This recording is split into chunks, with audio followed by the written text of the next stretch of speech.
নায়ক বলি দেশের প্রধান, এই পয়লা বৈশাখের সাথে তাদের অবদান জড়িত। একটি হচ্ছে দিল্লির বাদশাহ আকবর, যিনি সেই সময়কার যে পদ্ধতি চন্দ্রপঞ্জিকা বা লুনার ক্যালেন্ডার, এটাতে কৃষকদের খুব অসুবিধা হতো, কারণ লুনার ক্যালেন্ডার সবসময় ঘুরত একই ঋতুতে একই সময়ে, মানে সেটা সেই মাসগুলো থাকতো না, মাসগুলো ঘুরত। ফলে কৃষকদের উৎপাদন এবং খাজনা দেওয়াতে বাধাগ্রস্ত হতো। এটা চিন্তা করে সম্রাট আকবর এই পহেলা বৈশাখ বাংলা সন, যেটা আমরা বলি, এটা তিনি প্রবর্তন করলেন। এবং এতে বিরাট একটা সুবিধা হয়েছিল কার? কৃষকের। কৃষক তার উৎপাদিত পণ্য বিক্রি করে সরকারের দেয় যে খাজনা সেটা দিতে পারত। আজকের এই আধুনিক সময়ে আরেকজন সরকার প্রধান, তিনি এই পহেলা বৈশাখেই তিনি কৃষক কার্ড প্রবর্তন করলেন। আমার কাছে আমি অভিভূত হয়েছি যে দুটা কিভাবে এইভাবে মিলে গেল। এবং এটি শুধুমাত্র একটি কার্ড নয়, আমার কাছে মনে হয়েছে এটা একেবারে প্রান্তিক মানুষ, নিষ্পৃষ্ট মানুষের তার জীবন জীবিকার একটা অন্যতম ম্যাগনা কার্টা বা দলিল, যেটাই বলি না কেন।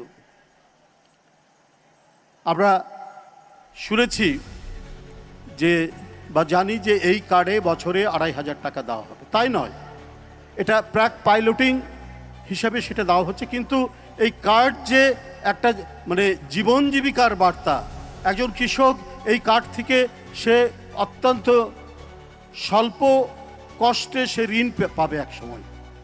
এই কার্ড দেখিয়ে সে কৃষি উপকরণ কিনতে পারবে, কৃষি যন্ত্রপাতি কিনতে পারবে। এই কার্ড দেখিয়ে সে স্বল্প মূল্যে সে সেচের ব্যবস্থা করতে পারবে।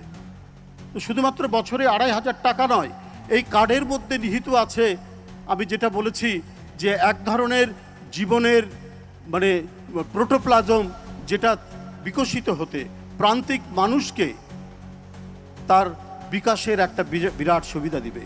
বেগম খালেদা জিয়ার সরকার কৃষিকে প্রণোদনা দেওয়ার জন্য ৮%, শতকরা ৮% তিনি কৃষিতে দিয়েছিলেন, কি বলে, কৃষির সুদ নির্ধারণ করেছিলেন।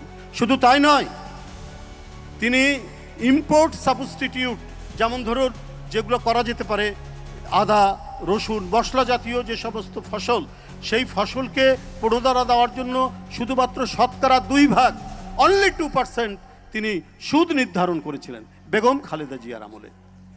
তো সুতরাং তারা যদি এই সামান্য টাকা আপনার বড় চাষ, আমন চাষ, আলু চাষ, পটল চাষের জন্য ৫,০০০ টাকা কৃষি ঋণ নিয়ে, ১০,০০০ টাকা কৃষি ঋণ নিয়ে ১,০০০-১,৫০০ টাকা ঘুষ দিতে হয়, তাহলে তার আর থাকলো কি? পরিশোধ করবে কি করে?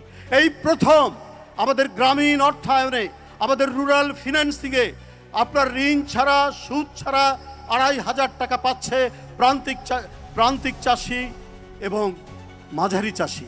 এটা একটা বিরাট রেভলিউশনারি, বৈপ্লবিক পদক্ষেপ বলে মনে করি। আমাদের ইতিহাসের ধারাবাহিকতায় এই ঘটনা, এই প্রথম সৃষ্টি হলো আমাদের কি বলে কৃষি অর্থনীতির ইতিহাসে, যাদেরকে ঋণ পরিশোধ করতে হবে না এবং ঋণের জন্য তাকে সুদ পরিশোধ করতে হবে না।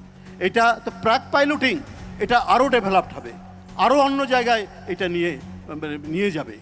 তো সুতরাং মহাজনী শোষণের হাত থেকে এবং মানে ফিনান্সিয়াল যে ব্যুরোক্রেসি, তার হাত থেকে বাঁচার জন্য এই কৃষক কার্ড যে